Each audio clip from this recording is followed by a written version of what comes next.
ဒီနေ့မှာတော့တာမန်ဟင်းချက်ဗီဒီယိုတွေနဲ့လုံးဝမတူတဲ့မြင်လိုက်တာနဲ့တင်သွားရည်ကြသွားစေမဲ့အမိုက်စာ cooking recap လေးတစ်ခုကိုတင်ဆက်ပေးသွားမှာပါဒီဗီဒီယိုလေးထဲမှာဆိုရင်စားဖို့မှုအဖွဲသားတွေဟာကြက်ပေါင်အရေးအတွက်စုစုပေါင်း900တီတီကိုအထူးအစမ်းမီကိုမိုင်းတိုက်ပြီးဒေပြအကြီးကြီးပေါ်မှာကြော်သွားမဲ့အစီအစဉ်ပဲဖြစ်ပါတယ်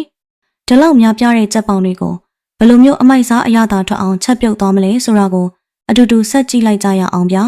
ပထမဆုံးအနေနဲ့စားဖို့မှုတွေဟာအလွန်လက်ဆက်တဲ့ကြက်ပေါင်အခု900ကိုအေယာမဒန်စလုံးကြီးထဲထည့်ပြီးရေအထက်ထက်နဲ့ဆင်ကျဲနေအောင်စီကြောကြပါတယ်အဲဒီနောက်မှာတော့အရေးကြီးဆုံးအဆင့်တစ်ခုဖြစ်တဲ့ကြက်ပေါင်တွေကိုဓာတ်နဲ့အရာပေးတဲ့အလုပ်ကိုစတင်မှာတော့တယ်ကြက်ပေါင်တစ်ခုချင်းစီရဲ့အသားတွေကိုဓာတ်နဲ့တေချာမှုန်းပေးမှသာနောက်ပိုင်းနယ်မဲ့ဟင်ခက်အမွေးကြိုင်တွေကအယိုးထဲထိစိတ်ဝင်သွားမှာဖြစ်ပါတယ်ကဲအသားတွေပြင်ဆင်ပြီးသွားရင်တော့သူတို့ရဲ့လျှို့ဝှက်ချက်ဟင်ခက်အနှစ်ကိုစတင်ပြင်ဆင်မှာတော့တယ်ဒီနေရာမှာစက်တွေပါတွေလုံးဝမသုံးပဲရိုးရာကြိတ်ဆုံအကြီးကြီးကိုသုံးပြီးငရုတ်သီးအနီတောင်တွေကြက်သွန်ပြူကြက်သွန်နီနဲ့ကရာဝေးရွက်တွေကိုတမနေအောင်ကြိတ်ချေကြတာပါကြည့်လိုက်ပါဦးထွက်လာတဲ့အနှစ်တွေရဲ့အယောင်အသွေးကတကယ်ကိုစားကျင်စရာကြီးနော်ပြီးတော့ငရုတ်ကောင်းစိတ်တွေကိုပါအမှုန့်ဖြစ်အောင်ထောင်းလိုက်ပါသေးတယ်အခုဆိုရင်တော့ကြက်သားတွေကိုအရသာသွင်းတော့မှာဖြစ်ပါတယ်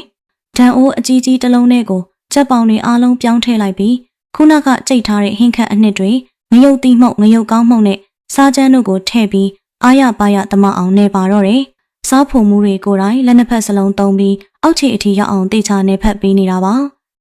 ဒီဗီဒီယိုရဲ့အသက်ကတော့အခုပြောမယ့်အဆင့်ပါပဲအဲ့ဒါကတော့ကြက်သားတွေကိုကြော်ဖို့မသွားခင်မှာ smoky flavor လို့ခေါ်တဲ့မီကိုနဲ့တင်းတင်းလေးရသွားအောင်မီကိုမိုင်းတိုက်လှုပ်လိုက်တဲ့နီလန်းလေးပဲဖြစ်ပါတယ်ကြက်သားအိုးအလဲတဲတဲမှာမီးခဲပူပူတွေပါတဲ့စတီးခွက်လေးတစ်ခွက်ကိုချထားလိုက်ပြီးအပေါ်ကနေအဖုံးလုံအောင်အုပ်ထားလိုက်တာပါဒါဟာအသားတွေကိုပိုပြီးမှွေးကြိုင်သွားစေတဲ့ရိုးရာနီလန်းကောင်းတစ်ခုပဲဖြစ်ပါတယ်ကြက်သားတွေအရသာတေချာဝင်သွားပြီဆိုတဲ့အခါမှာတော့တကယ်ကိုအေယာမဒဲပြအဝိုင်းကြီးတစ်ခုကိုထင်းမီပေါ်တင်လိုက်ပါတယ်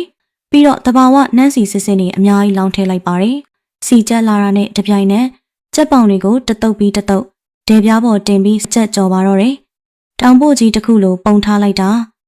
မြင်ရတာနဲ့တကယ်ကိုဗိုက်စာလာစီပါတယ်အယောင်တွေကအစလုံးဝဘာဖက်ပါပဲကြော်လို့အားလုံးပြီးသွားတဲ့အခါမှာတော့ဖက်ရွက်စိမ့်စိမ့်ကြီးပေါ်မှာပုံထားတဲ့ကြက်ပေါင်ကြော်တွေကိုစားဖို့မှုအဖွဲသားတွေကိုယ်တိုင်မျက်ရည်ရှက်ရည်စားပြသွားတာတကယ်ကိုရှယ်ပါပဲဗျာအသားကနူးအိနေပြီးအယိုးကနေအလွယ်တကူကွာကျလာသလိုအပြင်ပိုင်းကအရသာကလည်းအဆက်အမွေလုံးဝကိုကွက်တိဖြစ်နေတယ်လို့ဆိုပါတယ်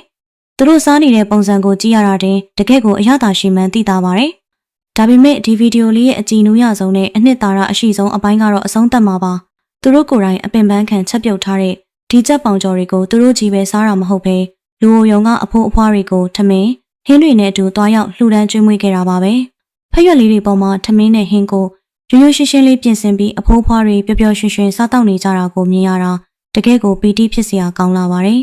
စားခြင်းစရာလည်းကောင်းသလိုကုသိုလ်လည်းရတဲ့ဒီ cooking recap အစီအစဉ်လေးကိုပရိသတ်ကြီးလည်းသဘောကျနှစ်သက်လိမ့်မယ်လို့ထင်ပါတယ်အခုလိုမျိုးစိတ်ဝင်စားစရာကောင်းတဲ့ဗီဒီယိုလေးတွေကိုအမြဲတင်ဆက်ပေးနေအောင်မို့ကျမတို့ရဲ့ cooking recap channel လေးကို like and subscribe လုပ်ပေးခဲ့ဖို့မမေ့နဲ့နော်ဗီဒီယိုကိုအဆုံးထိကြည့်ပေးတဲ့အတွက်ကျေးဇူးအများကြီးတင်ပါတယ်နောက်ထပ်ဗီဒီယိုတွေမှာပြန်ဆောင်ကြမယ်နော်အားလုံးပဲတတာ